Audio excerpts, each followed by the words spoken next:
आमदार राजू खरेंनी मानेंचे आता आरोप फेटाळलेले आहेत। विधानसभा निवडणुकीमध्ये पैसे दिल्याचा आरोप हा होता आणि हा आरोप आता फेटाळण्यात आलाय। यशवंत मानेंच्या आरोपांना आमदार राजू खरे यांनी प्रत्युत्तर दिलंय। उज्ज्वला थिटे ह्या अनगरच्या एक पोलीस पाटलाची सूनबाई आहे। त्यांची जवळजवळ तिथे 30 ते 35 एकर बागायती जमीन आहे। भला मोठा त्यांचा वाडा आहे। त्यांच्यावर प्रचंड मोठ्या प्रमाणामध्ये अन्याय झाला।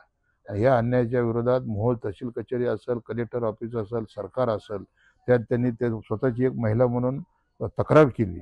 आणि एक महिला, मी 2 मुलीचा बाप आहे, त्यामुळे एका महिलेवरती अनगरमध्ये गाव सोडून जाण्याची वेळ येते। आणि ती तक्रार ती महिला घेऊन यशवंत मानेकडे गेली की मला न्याय द्या।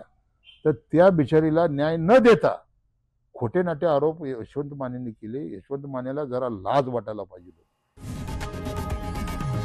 लोकशाही मराठी ऐका, पहा, जागरूक रहा।